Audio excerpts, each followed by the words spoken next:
കേരളത്തിൽ നിന്നും കർണാടകയിലെ ജോഗ് വാട്ടർഫോൾസിലേക്ക് എങ്ങനെയാണ് പോകേണ്ടതെന്ന് നമുക്കൊന്ന് നോക്കിയിട്ട് വന്നാലോ.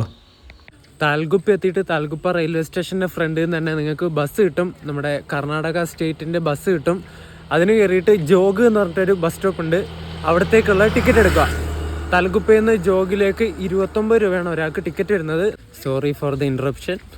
ഏതോ 2 ആൾക്കാർ വന്നിട്ട് ഇവിടുത്തെ വൈൻ ഷോപ്പ് എവിടെയാന്ന്, ഈ നാട്ടുകാരൻ പോലും അല്ലാത്ത എന്നോടൊക്കെ വൈൻ ഷോപ്പ് എവിടെയാന്ന് വെച്ചിട്ട് ഞാൻ എവിടെ പറഞ്ഞു കൊടുക്കാനാ. ഞാൻ പറഞ്ഞ ഐഡിയ കൊണ്ട് എനിക്കറിയൊന്നുമില്ല. അപ്പോൾ ജോഗ് ബസ് സ്റ്റോപ്പിൽ നിങ്ങൾ ഇറങ്ങുക. അവിടുന്ന് ഈ ജോഗ് വാട്ടർഫോൾസിലേക്ക് 1 കിലോമീറ്റർ നടക്കാനുണ്ട്.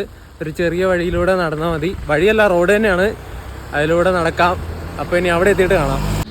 പോകുന്ന വഴിക്ക് ചെറിയ ചെറിയ കടകളൊക്കെ കാണാം കേട്ടോ. ഈ കാണുന്ന വഴിയിലൂടെയാണ് നമ്മളിപ്പോൾ നടന്നുകൊണ്ടിരിക്കുന്നത്. ശ്രീ ബാലെ പത്മാവതി ദേവി ടെമ്പിൾ. അത് ഇടത്തോട്ട് പോകേണ്ട വഴിയാണ്. നമുക്കെങ്ങോട്ടാ?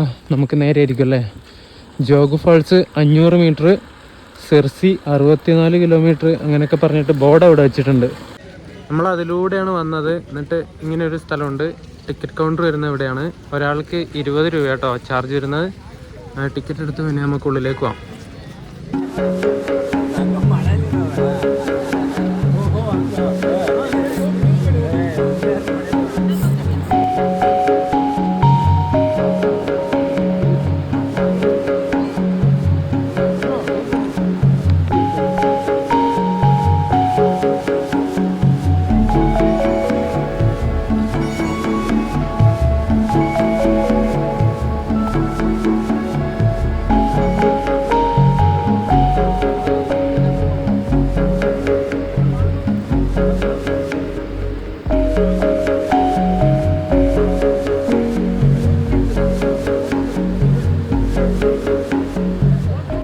ഈ ഒരു വെള്ളച്ചാട്ടം 4 വ്യത്യസ്ത സ്ഥലങ്ങളിൽ നിന്നാണ് താഴേക്ക് പതിക്കുന്നത്.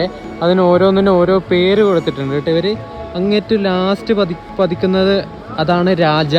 അതിന് തൊട്ട് മുട്ടിയിട്ട് തന്നെ വേറെ ഒരെണ്ണമുണ്ട്, അത് റോറർ എന്ന് പറയും. അതിന് തൊട്ടിപ്പുറത്ത് കാണുന്നത് റോക്കറ്റ്. പിന്നെ ഏറ്റവും ലാസ്റ്റ് ഈ ഒരു കാണുന്നതാണ് റാണി. അപ്പോൾ രാജ, റോറർ, റോക്കറ്റ് ആൻഡ് റാണി.